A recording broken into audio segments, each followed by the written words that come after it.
Made your mark in 2006, like affiliated with Nasty, you know, from Knots. A lot of people are asking where Wariko's been for the past few years, man. Not really been prolific with the CDs and whatnot. What's going on, man? Fill us in, fill the gaps in, man. Yeah, like, you know what it is, yeah? Sometimes you got to take 2 steps forward to take 2 steps backward to take 5 steps forward, innit? You get me? So what I've been doing, yeah, like I just been locked away, just working with my production team, working on building a strong production team so that I got that behind me. We've now got a studio, you get me? We've got the 24-hour access to the studio 7 days a week, you get me? So that's just what it is. We've just been dealing with the fundamentals and the important things what the fans don't really get to see and the supporters don't really get to see, you get me? I got the website up and running now, wariko.co.uk, you get me? So that's where I've been. I just been locked away so that I got a mechanism behind me, and so that things are behind me and it's actually solid, you get me? So now I got a solid foundation. I'm back in it. I'm back with a banging mix CD, Pudding Treacle, 22 banging tracks, produced by Z. Beat Geeks. Go wariko.co.uk. Download it, you get me? Watch out for the production team, Beat Geeks as well. You get me? They're doing a lot, you get me? So that's what it is, man. That's where I've been. You're quite transparent with your sprinkles of positivity in your bars. You know what I mean? You keep it real, but you keep it positive at the same time. Something for the youths and something for the up and coming MCs. Standard. Not like many. There's not many MCs that do it like that, man. What inspires Wariko to come with the positiveness like that? Like I feel like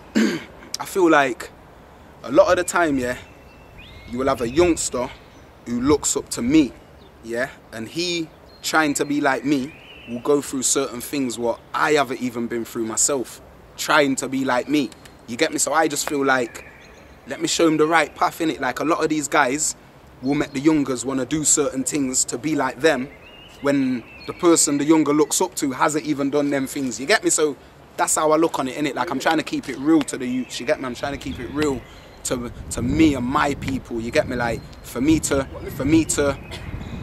not keep it real to who I am as a person is just bad for my family name, you get me? And I fight for my family name, innit? Like SK, you get me? So that's what it is. I gotta keep it real, innit?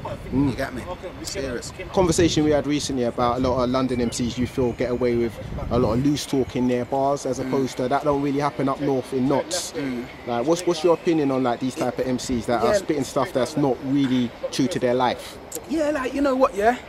I'm not like, you see me, yeah, I'm not gonna criticize no other artists, innit? Like, but I can only do me, innit? Like, when I say that, I'm not gonna say it don't happen in Nottingham, you get me, or where I'm from, but where I'm from is a small place, you get me? And if you're doing this, people know that you're doing this, you get me? If you're doing that, people know you're doing that, you get me? So you can't really get away with the loose talk, or people are just gonna know straight away, innit? Like, you're faking it, bruv, you get me? So me, I just feel like, why, man? Everyone to their own, innit? You get me? I'm not gonna say you should do this or you shouldn't do that, innit? But just know that there's ramifications for the things that you say. You get me?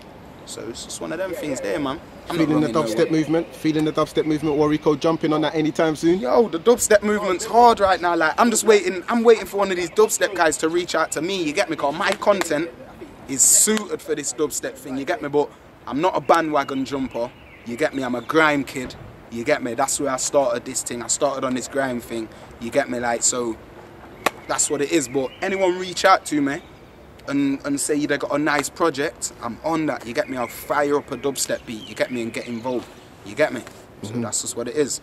Pudding Treacle, the mixtape, out now. Yeah. Tell us about that and how that differs from the album coming out in May. Pudding Treacle is a lot more harder. It's grime, it's gritty grime, you get me? Like it's just, it's showing people, like, because my theme as an artist is poetic, you get me? Like I used to do poetry back in the day, you get me? So I try to always keep the poetical foundations within my writing so that you can hear like, oh, this guy is actually dropping it from in a poetic way, you get me? So that's what people know me as, this conscious sort of spitter.